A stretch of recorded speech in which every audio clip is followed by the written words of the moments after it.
Hey, Chris. Hey, Vikram. So, Chris, you've been a go-to person at Microsoft Research to focus on mission-driven problems and on applying that type of a research approach combined with great technology to solve scale problems. When we're thinking about societal resilience and health resilience and how to have a transformative effect on what is needed by the world right now, how are you thinking about problem selection? What is the motivation that you apply in choosing problems that you go after? Yeah, I mean, our mission is empowerment, right? Microsoft mission, to empower every person, every organization on the planet to achieve more. And so we think about this context, right? We're in this seemingly endless pandemic. Misinformation is everywhere, and we just recorded the hottest month, July, ever recorded in history. And so what started from my perspective as this response to COVID, how can we be of service? How can we pivot and be sort of relevant, has now shifted to an expectation. And the expectation is that these kinds of crises that are severe are going to become more frequent, and therefore we need a different approach. We need an approach to research that focuses on things like anticipation and mitigation and adaptation. It's like all of a sudden people are like, call the scientists. And we have to be ready to answer that call, and I feel like that requires a bit of a new approach. So if you think about building resilience at every level of society, and actually really wanting to move the needle here, there has always been this notion of technology being a hammer in search of nails. What's different about how we are approaching the situation right now? Well, for me personally anyway, the pandemic, it surfaced so many challenges and also opportunities with science. Many of the challenges were really realizations of limitation and of the non-optimality of focused, isolated, separate work. That to be at a societal scale requires building and learning and amplifying and convening. It requires multi-stakeholder perspectives. It requires problem selection and design from that point of view. Bringing expertise from different fields to make advances as opposed to focusing on one. And that to me has led to principles like the need to do collaborations, the need to involve communities, the need to build for reusability from a design and engineering perspective. And that lets us start to think about the context of our evolving society and the opportunity to address problems at the scale and speed that they're happening at. And in the context of health resilience, what are areas or problems that have come up in this journey, and how are you thinking about that, and what's been motivating in that? Our approach to research involves now thinking about societal scale problems, societal level problems. And what does that mean? It means, for starters, we have to focus beyond the laboratory. We have to bring advances from different disciplines together, and we have to think about the complexity of systems and people and institutions that are relevant to solving problems today at societal level. Take, for example, the pandemic. In the US, at least, the last year and a half has been extremely challenging with things like data access and matching up basic resources with basic requirements. And at the same time, there's been incredible advances with messenger RNA. And so this advancement of science and then this need to adjust practices has kind of all happened at this very fast pace. And so from my perspective, to be relevant at the societal scale, which means to be relevant to many people, it requires that we bring together these different backgrounds, things like social theory, healthcare expertise, with technology expertise, with the ability to scale infrastructure, and then together we can maybe solve problems more effectively with more lasting impact. And that involves principles like durability and reusability as an engineering principle, as opposed to efficiency that may lead to very purpose-built, brittle type solutions. It leads to principles like uncommon collaborations and multi-stakeholder collaborations, because we know that we need a tech expertise together with a domain and a subject expertise, together with an understanding of public and private for the context in which technology meets the real world. And we know that we need a perspective around communities, especially with respect to healthcare access, healthcare equity and resilience. We know that community leaders, community participation is something that's been challenging during the COVID response. In fact, the COVID response has stressed our systems and shown, in a way, just how fragile some communities are. And so by approaching to work with those communities and build with them, maybe we can build something more reusable, something that's more multilateral, and something that can be more useful for the next crisis.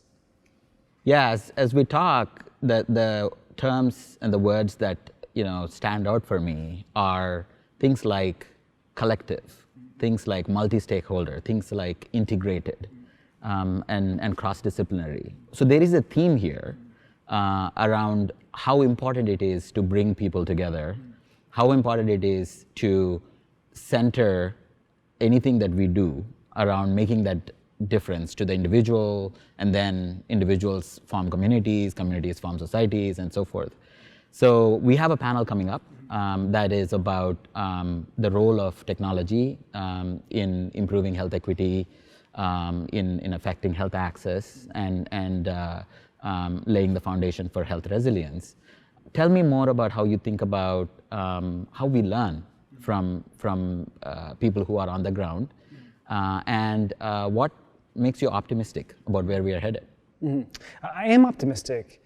I think I'm optimistic because partly all of us are talking about these things. We're revisiting our motivation for research. We're talking about problem selection within greater context of inclusion. We're identifying the problems that are affecting parts of society that are maybe disproportionately affected in these kind of healthcare crises.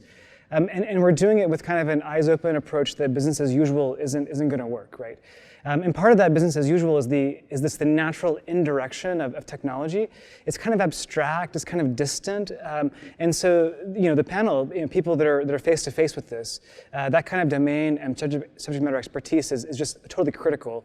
In my very limited experience in a crisis environment, I found that was just necessary. That if we tried to design for people, if we tried to anticipate how things are going to work when they deploy technology, we're often very our assumptions are not quite accurate. And so instead, by involving people in the process, as participants, as designers, as developers, I feel like we're much more likely to have good outcomes that are not based on assumptions, but that are beneficial and that are reproducible. And that's on strong legs of like transparency and open source software, on relationships built on trust, and on long-term engagements. And I guess that's to me the optimism, is that in a way, software, what we're working on, what we're developing here, software is the most malleable tool ever invented. There's never been a greater demand for it in the history of the world, and we have an opportunity to bring together different expertise to do collective problem solving. And that to me is something that only a place like Microsoft can really push forward.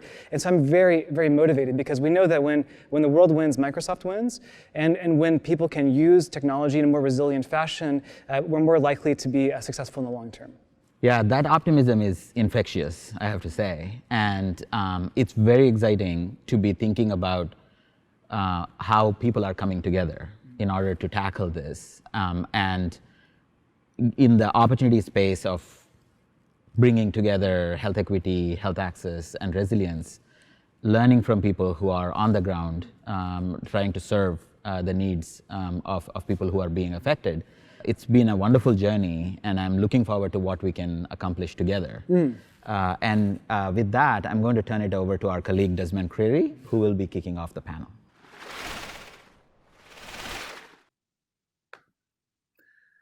Hey everyone, thank you for joining us. And I would like to say, before we get started, I would like to send a shout out and a thank you to both Chris and Vikram, getting us started as we enter into what I believe is an important panel discussion.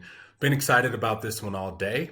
And just to bring you up to speed, we're going to continue the discussion on the role of technology in decreasing health inequities, improving access, and strengthening resilience across geographies. And to have this conversation, I have the privilege of being joined by three gentlemen.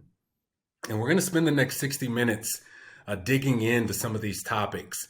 We've got some great questions, going to hear directly from people working in this environment with these issues, working on real solutions. And so let me do this. I'm going to first introduce myself, and then I'm going to come to the panel so you can get to know the gentleman you'll spend the next 60 minutes with. My name is Des Creary.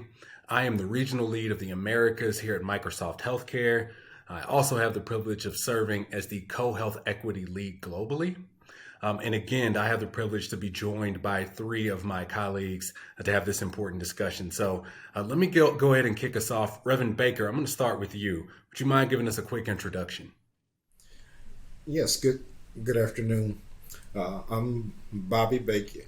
I am the Chief Community Engagement Officer for Christ Community Health Systems.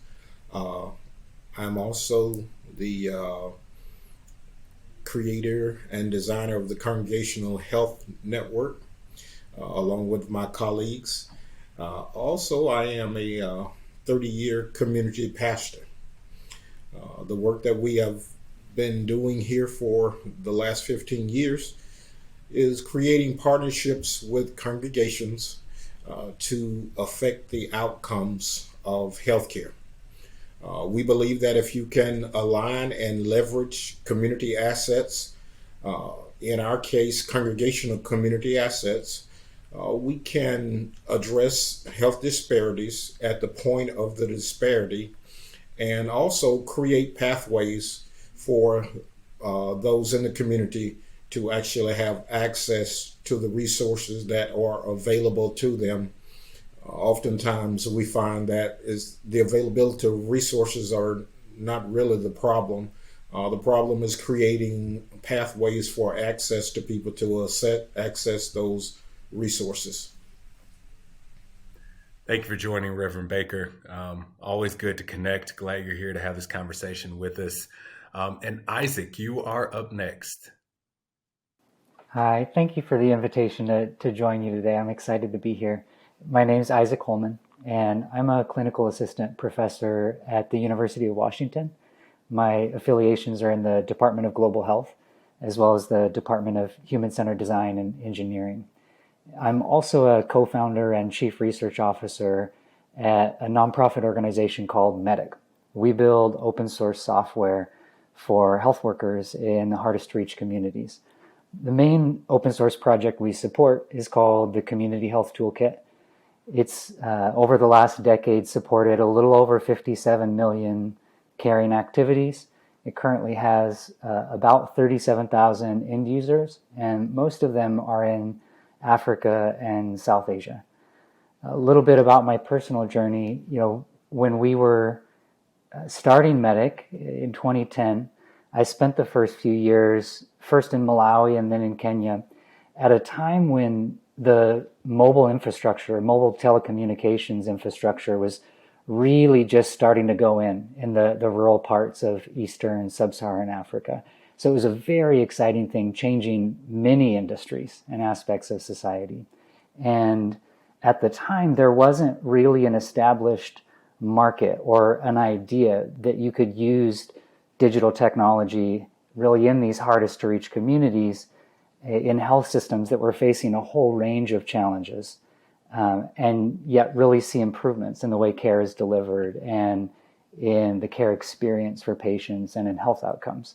So it was a really exciting time, and I spent those first few years living out of a suitcase, traveling hospital to hospital, and designing some systems that initially focused just on messaging, just text messaging among health workers and the care teams that support them.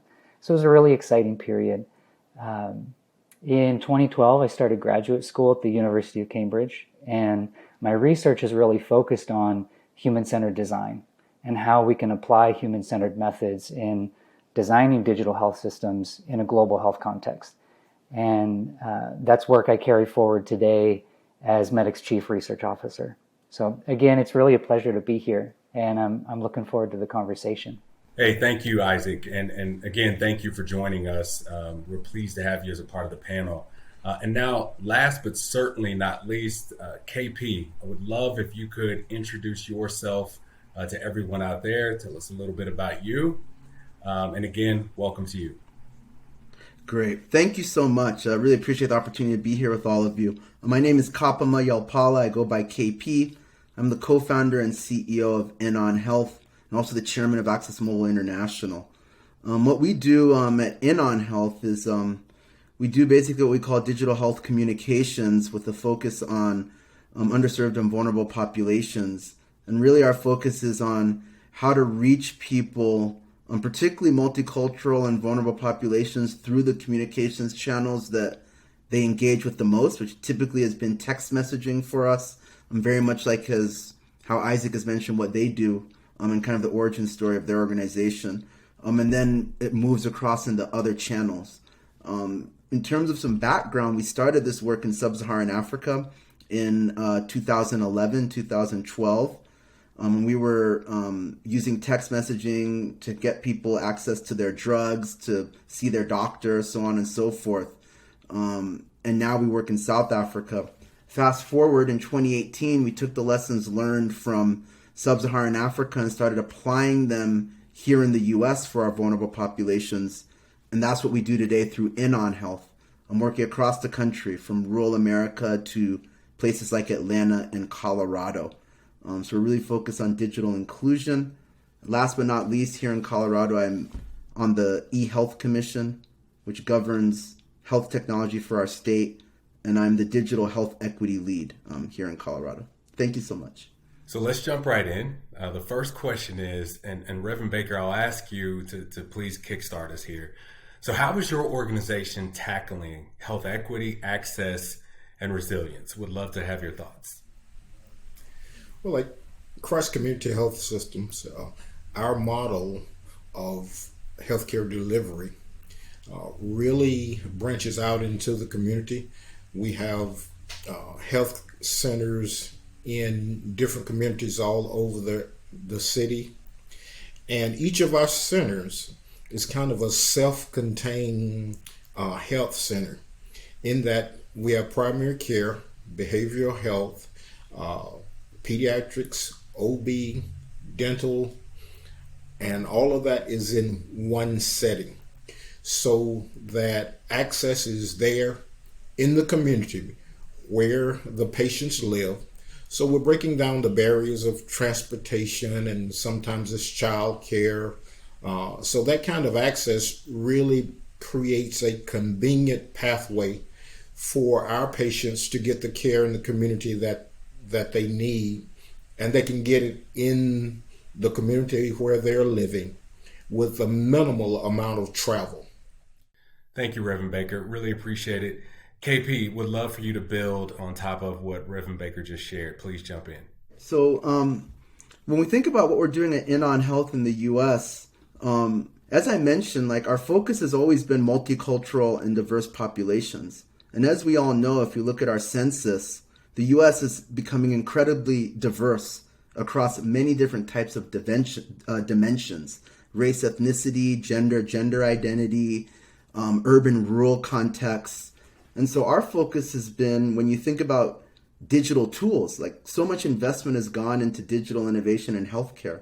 But I think where some of the risk is how do we ensure that those technologies serve everybody and not just those who are already having access to healthcare today, right? And so our view of health equity is really through the lens of, coming through this COVID-19 pandemic. We all know there's been record levels of investment in telehealth and remote diagnostics, all these things. But what you also find is when you look at vulnerable and multicultural populations, they're not typically using these tools, right? And so while we see a lot of promise with the use of digital innovation to support access to care and more inclusion, at the same time we see a lot of risk that people are going to get left behind. And so a lot of our work when we look at health equity in the U.S. is thinking about it through that lens. At Medic, we work with community health systems around the world, and you see a lot of variety from place to place, but some of the principles Reverend Baker was just speaking to are really consistent in community health around the world. It's about bringing care to where the people are rather than waiting for people to get to you. And that often includes health centers that are closer to marginalized communities that help address equity gaps. It also, in many of the health systems we support, at the center of that care delivery model is a community-based health worker. These are often people who are recruited from the communities they serve. So they have strong local relationships, and they receive on-the-job training to provide kind of the front line of care. And in some settings, it's things like child health assessments. They may be doing family planning counseling. They may be doing pneumonia or malaria testing and treatment. In other cases, there's a real focus on coaching people to be more engaged in their own care and to understand how to navigate the health system as it is. And so the main thing Medic does is we build open source software and then partner with health systems to deploy it, to use these open source building blocks to build custom applications that are tailored to the needs of that particular health system. So that's really our focus as an organization by and large. The team I lead, Medic Labs, is focused on research and development. So we're building on top of this digital infrastructure that's been for around a decade now. We've been investing in it, improving in it, and we're exploring new opportunities that might, over the course of 3 to 5, 10 years from now, enable us to make new breakthroughs in how care is organized and delivered and how we address these equity and access gaps that are really the focus of our mission. Great. Thank you for the thoughts, everyone.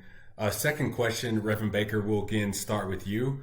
So what unique solutions do you believe have the potential to generate impact in increasing health outcomes? And then what barriers, if any, do you see in achieving this? Well, I really like what Isaac presented there, just in terms of designing particular interventions that are unique to the specific situation and the specific population that you're trying to address. One of the things that we did here was the Congregational Health Network. And I believe that the first thing we did that made it successful was it's asset-based. We took a look at the community and assessed what are the assets of the community, what already exists that we can connect to other community health assets to actually make a difference when we connect the people to these resources. The second thing is it has to be contextually and population appropriate. We use congregations here because we took a look at hospital data and found that more than 70% of the people who came to the emergency room said they had been in a house of worship in the last 30 days. So we knew that the appropriate context that we were attempting to address healthcare issues was congregations.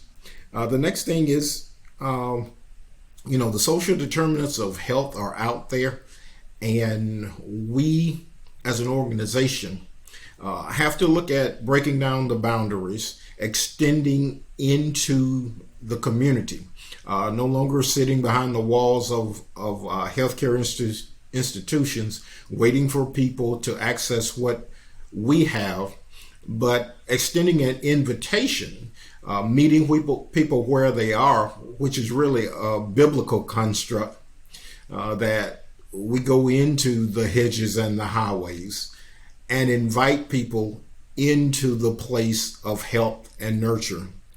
The other thing that I've heard in our conversation is that we have to be able to address issues at a community level, but also we have to be able to scale them across institutions so they don't exist in silos.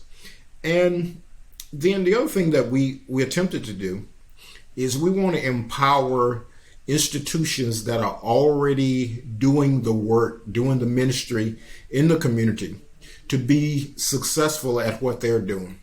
And so we seek to empower congregations to be community health assets and actually recognize themselves as community health asset and have the community recognize them as community assets as well. Reverend Baker, thank you for sharing. Isaac, we want to come over to you. Would love to get your thoughts here. Want you to pick up on anything Reverend Baker talked about. Maybe you've seen something similar. But what unique solutions do you believe have the potential to generate impact in increasing health outcomes? Reverend Baker, your observations just absolutely resonate with my experience. And maybe I'll start by saying my work is mostly focused on digital health and digital interventions. And so when we're building an application that's tailored to a particular community, there are some common components of these applications. Often they involve messaging among health workers and patients. Often there's a task management or a work management component that can help people make sure they're reaching the right person at the right time with the right service. There are decision support tools that we provide that help people, guide through step by step the care protocols that they need to support. Longitudinal records are an important part of these systems, where you can pull up a profile for somebody you're about to meet and see, when was the last time I had a visit with this person? What was the last time they visited a clinic or a hospital? And then finally, these tools generate a lot of data. And there are different uses of that data for the health workers themselves, sometimes the patients, and often the supervisors and the health system managers that are involved in making sure these systems all come together. So that's kind of in general, those are some of the common types of solutions that we work with. But I think if I could build on what Reverend Baker was saying, these technologies do very little if they're not designed in a human-centered way that gets people in a particular community involved in saying, what are their needs? Like, what are they experiencing? And how is your solution going to need to speak to that particular need? And sometimes these are, what are the health issues that an individual or a community is going through? Maybe tuberculosis is really an issue that's hit this particular community hard. A lot of them are institutional. What are the assets that our local institutions here have? What are the assets we're currently missing? And if I could share an idea that I often use to summarize all of these social and institutional factors, it's the idea that the solutions we need are complex. And by complex, what I mean specifically is that they don't have outcomes that are perfectly predictable, because you're taking technology, but then you're serving humans, right? And you have all these social and institutional factors playing a role. And what that means when we look at the medical evidence for these interventions is that you find some digital health interventions where the evidence is so good and the value for money is so good that you have gold standard randomized trials showing that they have almost the level of value for money as vaccines. And then that same intervention, that same technology gets implemented in another community and it doesn't have those same impacts. And whether or not you're going to have those impacts when you replicate again and again is fundamentally unpredictable. And that's what makes these interventions complex. So in my view, the best way to be proactive about that complexity, to get the best outcomes as consistently as possible, is to realize that implementing some new solution is going to be a fundamentally human-centered process. And you need to engage all these stakeholders along the way that Reverend Baker was speaking to very eloquently. Yeah. Thank you. Please, Reverend Baker. If I could, what I hear Isaac saying is he's providing a means to hardwire the relationships that we're building in the community. And that's the challenge that we have. We know that 80% of health outcomes are determined in the community, not really in healthcare. And so how do we hardwire? We have a lot of soft relationships, person to person, but how can we hardwire those relationships to where they work automatically together? How can we hardwire that community health worker into an electronic medical record so that the work the community health worker is doing in the community that is very valuable is accessible to the clinician in the health center? Those are the things that I believe will break down the barriers and also provide greater health outcomes.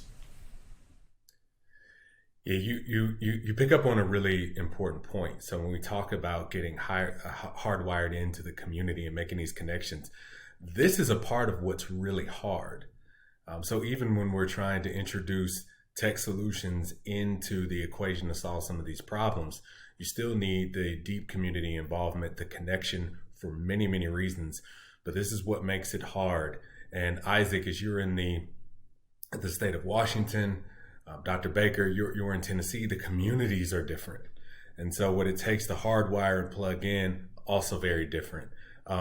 Really fascinating conversation. I'm going to move us to the next question here. And so as we talk about this being very hard, a very hard problem to solve or issues to tackle, let me get to the next question. In that complexity, we all know and are familiar with different levers that are available for all of us to pull, and not only different levers, but at different levels. So the question is what do you see as the key levers at a community or organization or government level to increasing the access of quality healthcare? And Isaac, we'll start with you, and then we'll go right to Reverend Baker. Sure. So first of all, if I could talk a little bit more about Medic's context. As an organization, we're about 100 people around the world. And our largest office is in Nairobi. So that's kind of headquarters. And we have teams in Kathmandu, in Dakar, in Kampala. And then a little over a third of our team is working remotely from all over the world. So even before COVID, we were like a lot of open source communities. We had a substantially remote team. And the work that we do, what the key levers are, varies kind of with every health system.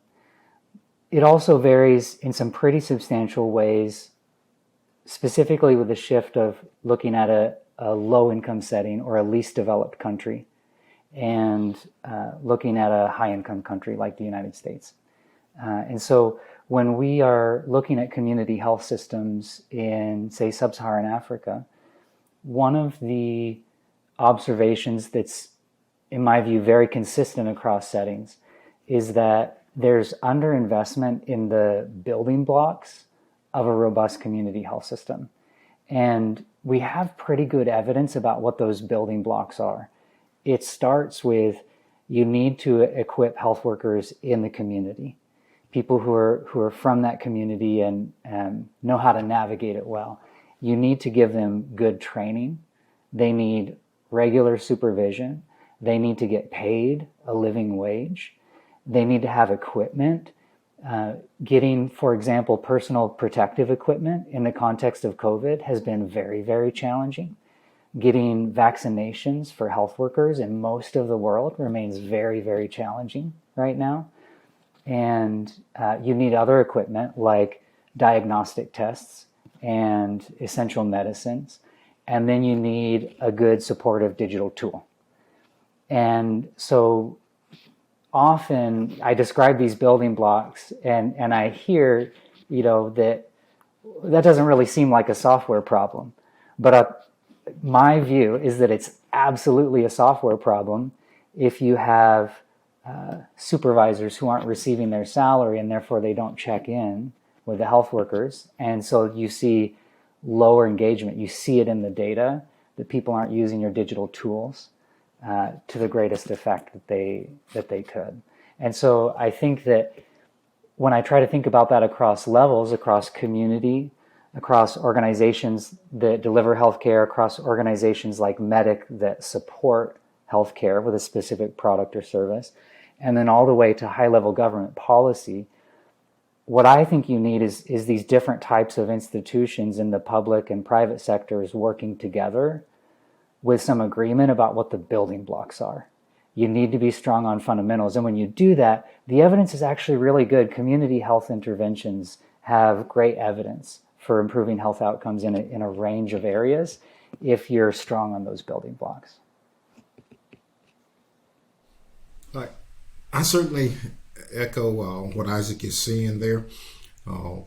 I tend to say that on a community level, we have to recognize that people are the pathways.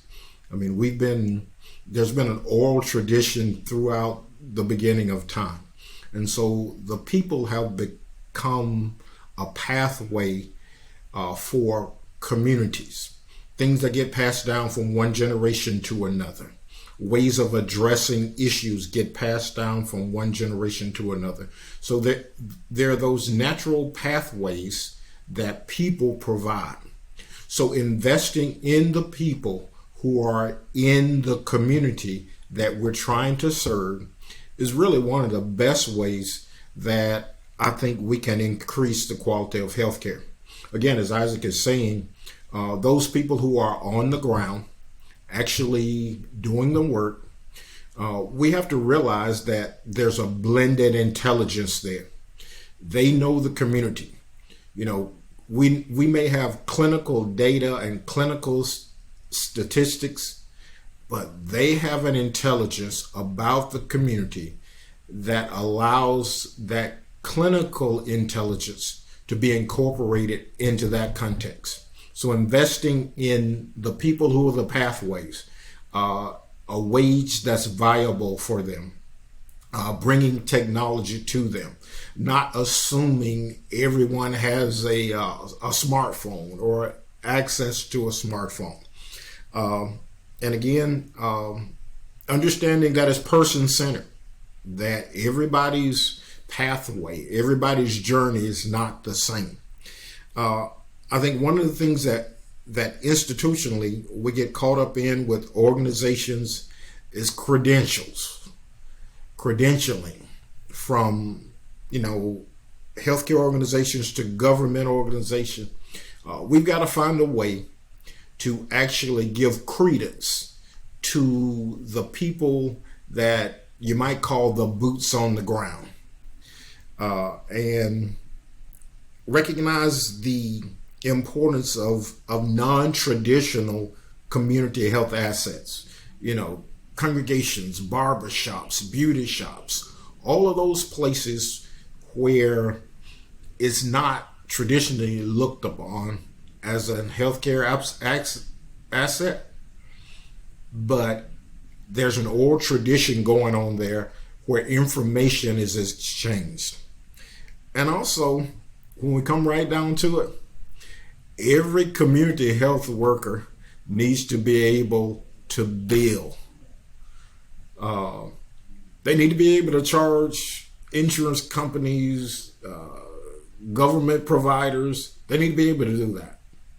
And again, that's the people being the pathway. So Reverend Baker, I love the people being the pathway. And you mentioned bringing technology to the people, and I'm paraphrasing a bit now, but using technology as an enabler in the pathway. My next question, and KP, I'm gonna bring you in on this one as we've been having this discussion.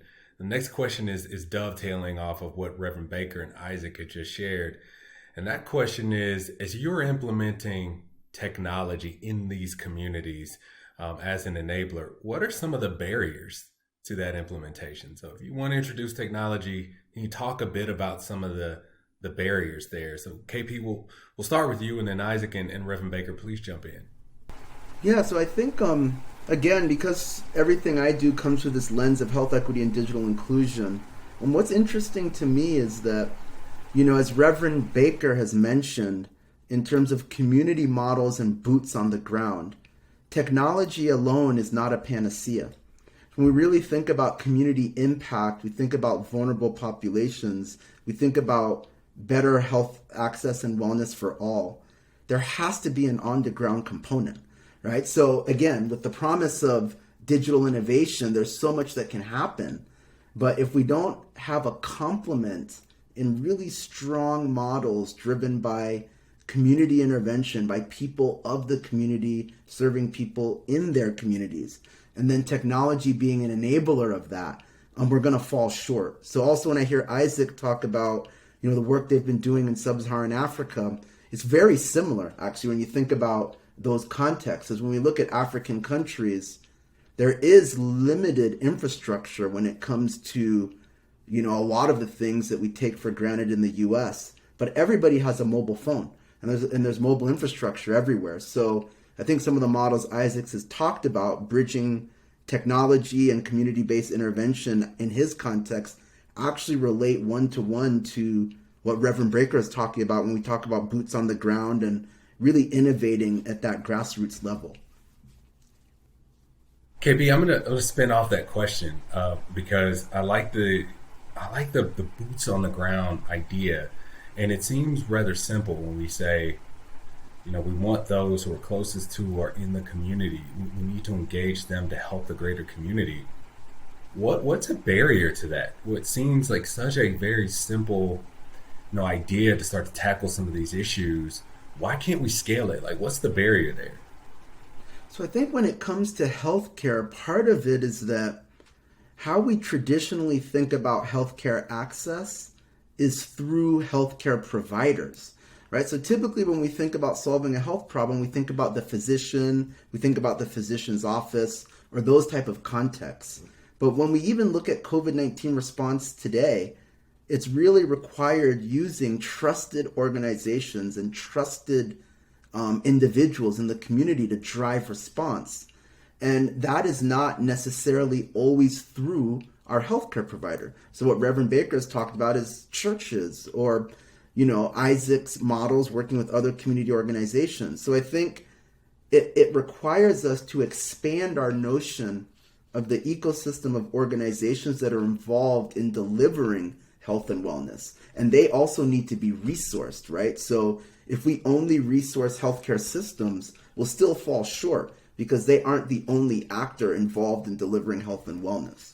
We've talked a bit about barriers to technology and, again, loving people as a pathway. Can you talk a bit about what that looks like practically in the community? What are some of these barriers that we're dealing with when you're trying to implement and use technology? Well, I think disparate patient records is one of the things that we're going to have to get our arms around across the continuum of care. So, you've got a PCP, hospital, state records. We're going to have to come up with a way to have a complete record that's person-centered for that individual. So addressing, disparate patient records. And everybody needs to have access to it. So there are a lot of different directions you can go in that. Then you have urgent care and ER and all those different things that the patient or the person can access that create separate, really, identities for that individual. And, there's just a lack of integration of those things across the continuum of care. So I would lift that up as one of the larger barriers. Okay, thanks. Thanks, Reverend Baker. Isaac, any thoughts? Yeah, that's certainly a barrier, I've seen in our work at Medic, and it's an important one. The first one I'd share is maybe to zoom out a little bit. When we were getting started at Medic, I think it would be fair to say that in the least developed countries, there was a market failure for digital health. There was not a sense of who might pay for digital health in a way that could make for viable companies. Government, for their part, wasn't technically prepared to build these kinds of systems. And from civil society, mostly what we saw was researchers, smaller innovators, doing interesting exploratory pilots, but a lot of efforts that were not sustainable or didn't see replication and scale. And so these bunches of little pilots came to be talked about critically as like a pilotitis, like it was a disease of all these pilots in digital health, especially in the African context. And in my view, the biggest barrier for that early period, as this market was forming, was that people would say things like, how can you invest in like a digital technology? It's going to be innovative, but it's going to be expensive in a health system that's struggling to pay for essential medicines or to pay for health worker salaries. And while I'll acknowledge I certainly wouldn't want to spend money on smartphones when you don't have antibiotics, I also think that that's a total failure of imagination. And what we were able to show was that if you make smart investments in technology that make it easier and faster and more efficient to deliver care that is higher quality, you actually, yes, you spend money on digital, but you save money, for example, on paper and on fuel of going out on motorbikes and trying to find people. And you get people more engaged in their care, and the health system can be functioning better. And what you show over time is that it's not a either or. It's not either technology or drugs. It's we need the right level of investment to solve the problem. And the risk with a failure of imagination like that is if people can't imagine a solution, if they can't picture it, sometimes they don't even want to work on the problem. And so in the early period, the biggest barrier to overcome was people believing we could do this. And now we're in a phase where I think people really do. Even in the least developed countries, there's really good evidence that not only that digital health can improve care, but actually that these systems are scalable.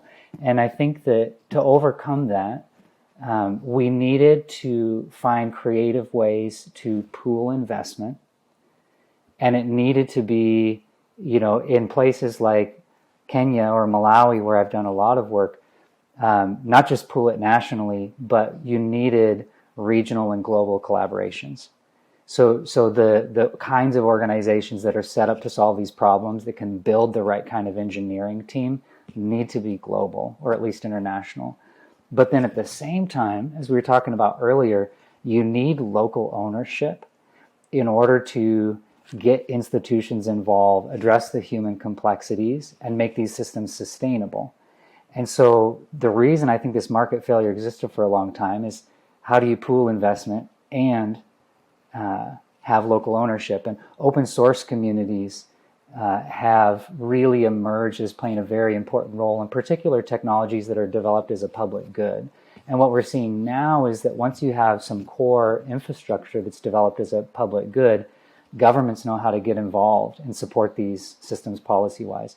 The private sector, both locally and the global private sector, has new ways to engage. And then all the civil society organizations that are actually the boots on the ground or delivering healthcare, they're getting better systems at a much lower cost. So that's, in my view, the biggest barrier that our field has been able to overcome in the last 10 or so years is around using public goods to catalyze these initial barriers to creating a functioning market. Great, thank you. So we're nearing the end here, and I've got a couple more quick questions for you, but very interested in this next one, which is, where do you see the most promise for progress in the next 5, 10, 20 years when you scan the environment? It's interesting. If you asked me that question maybe 2 years ago, I would have responded differently. But where I am today is that when we think about health disparities, we think about health equity and really moving the needle, a lot of our challenges are actually data problems. So, let's take the state of Colorado, for example, and I know this is an issue across the country. When we think about data that tells us about race, ethnicity, and language for our population at scale, or data that tells us about sex, gender identity at scale, we have huge gaps. And so frankly, my view is you can't change what you can't measure. So if we don't have complete data on race and ethnicity, then how are we going to effectively measure reducing disparities through that lens? And so I think some of the biggest promise I see, and some of the things that I know colleagues are working on across the country and that we're working on here in Colorado, is how do we capture that data at scale more readily? How do we make it available to everybody, organizations, so on and so forth, so that we can be accountable? Because ultimately, to me, that's the biggest opportunity, is that we can create more accountability towards reducing disparities. So on the one hand, in our panel, we've heard a lot about boots on the ground and innovation around community-based models. But if that's happening in a fragmented way, and we don't have a picture at scale of how we're moving the needle, then it's really hard to move towards that like systemic social change. And so to me, I see that as the biggest opportunity in the next 5-10 years. In conjunction with what we've heard from our great panelists about community-based innovation. I think for sure it's going to be in community health. If we're going to be able to address healthcare issues, they have to be done at the community level. Has to be done with the blended intelligence of community and clinical. And perhaps it's even more so, we're going back to the future, going back to where healthcare really existed years ago, before we got into the acute care model. There was a community care model that existed. So I think technology can enable us to get back to that community care model where communities were involved in the care of people. Communities were involved in the social construct that allowed people to flourish health-wise. And so I think it's definitely going to be in the community. And the technology that's being developed that kind of ties community together with healthcare institutions and really brings the healthcare institutions into the community, I think that's where the progress will be. I'd echo that as well.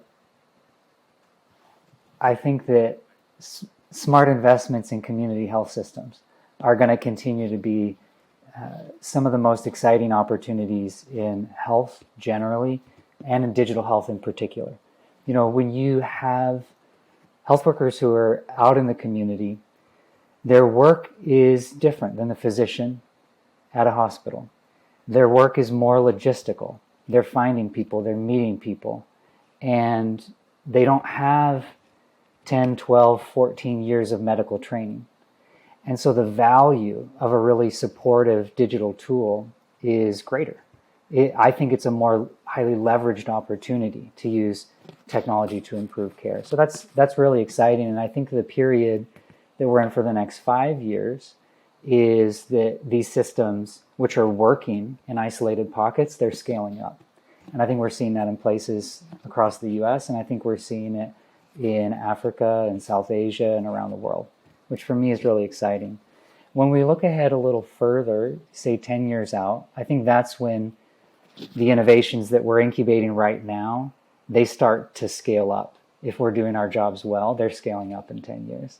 And some things that we're really following closely, you know, device ownership, it's mostly phone ownership, is getting higher in communities around the world. And so we're seeing new opportunities to have health systems reach out to patients and home-based caregivers directly, give them new ways of accessing information and opportunities to engage in their own care. My hope is that these channels for health information will stay well grounded in the care delivery system. So the place you reach out on your mobile phone will be connected to the health worker who might show up at your front door. That's my hope. Another big focus for us is around new applications of data science. And I'll just say that what I think we're learning so far is that building and applying useful algorithms is much, much easier than doing so responsibly in a way that thinks through all the risks and potential unintended consequences, particularly when we're doing this in an international context, when we have a real patchwork of different data protection regulations and different expectations from health workers and patients around the world about what's being done with their data. So building these systems in a way that really does scale globally while being responsible with people's data, helping them feel secure and that they're having their privacy respected, I think is a big challenge, but a big opportunity. And then, you know, sort of the 20-year time horizon is basically predicting the future, that it's really hard to do, but I love those kinds of questions.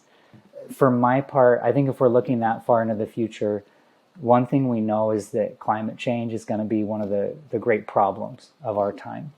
And a lot of people don't yet see climate change as a health problem.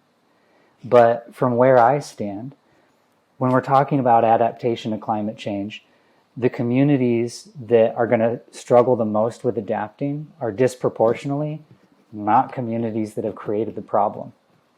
And when we just talk about adaptation, we're seeing major droughts already in parts of Kenya, for example, really unseasonal weather patterns. When we just ask people to adapt, we're really asking people who didn't cause this problem to bear the brunt of it. And so I think as we talk about climate justice, we're going to need to realize that climate justice is about justice in health. And as we respond to climate change, we're going to need to address the range of health issues like malnutrition, like secondary affections, like the range of health issues that emerge when there's civil conflict, when there are natural disasters like floods. All these range of health issues are going to increase in certain communities and not others. And I think investments in community health systems are a big part of how we're going to need to respond to climate change in the next 20 years. I'll stop there. Thank you. Great. Thank you. I think we could do another full hour on what you both just shared in your last two answers. Last really quick one. We've talked about this work being complex. We've talked about the need to get into the communities. We've talked about barriers and different levers to pull. It's hard. So given that it's hard, what motivates you to continue your work to tackle these challenges in terms of health equity and access and resilience? Well, for me, it's first of all calling. I feel called to this. And I think that's what a lot of community health workers do. They feel called to it. That's why their commitment is so strong. And then I see myself as having the ability to stand in the boundary. I can stand in the boundary between the two communities. And that kind of gives me a different insight. Being a community pastor and working in the healthcare system for over 20 years kind of give me a dual perspective. I know what my congregants are dealing with. I know what's happening in the community. I'm involved there. But I also see the healthcare side of it. So it allows me to stand in the boundary and bridge the gap. And I think there's a great need for that. Again, I feel called to do that. Isaac? For my part, I'd say that I love getting to go to Nairobi, meet with our team there. And as a designer, as a human-centered designer, a lot of my work is about getting out and meeting the people who use our technology. One of my favorite things in the world is to go with some of our designers, some folks on our research team, and meet up with a community health worker and do house visits. And I learned so much at those house visits. And a lot of what I learn is about what motivates the community health workers. Why do they keep showing up? Some of them have been community health workers since I was a little kid, and they're still doing it. And it's a remarkable thing when you have an opportunity to do a house visit where a kid was recently treated for malaria, for example, and they're better now. And I had a grateful mother want to give us oranges. She had a fruit stand by her house, and she wanted to give us oranges. Another thing that's happened repeatedly, we talk for a while, and then it's time to get up and go, and the family asks if they can pray for us to send us on our way. That's a remarkable thing to get to be part of that kind of interaction in a community, a world away from my own, yet very humanizing in a very familiar way. I love that. And I don't get to do it as much during COVID. I don't travel for work as much, but it's a big touchstone for me, having been in this work for some time, that I think you get to have those moments, and over time it does build your resilience to stay involved in and stay committed to these issues. One more question, which I think is an important one, because you, along with all of our panelists, when I think about the work that you've done and the work that you're continuing to do, it's important that you stay motivated. So what motivates you, KP, to continue your work? Yeah, it's deeply personal for me. So, my parents are from Ghana in West Africa. I was born in the U.S., so I'm an American with Ghanaian heritage. So issues of health equity to me are not just about our society in the U.S., and that I believe deeply that we need to ensure that we can make health and wellness something achievable for all, and that people don't live in fear, that they can live their best life. But for me, having immigrant parents, that also folds into a global narrative, right? About how we think about global health and global disparity. And that's why you heard earlier, my background is having done this work both in the US, which is home for me, but also internationally, where I have a deep connection because I have immigrant family. So to me, that's what motivates me. It's deeply personal. I want the world to be a better place for my kids. I want to see the needle move. Like, I don't just want to see us talking about this and writing policy. I want to see measurable change, and that's what motivates me every day. Gentlemen, I'm going to end where I began, and I'm going to say thank you again. Your work is truly inspiring. We appreciate you spending time with us, sharing your perspectives and also your experiences. You are welcome back anytime to not only work with, alongside, but also to keep these conversations alive. So thank you again. We really appreciate your time. Thank you for having us. Pleasure to be here. Thanks. Thank you so much.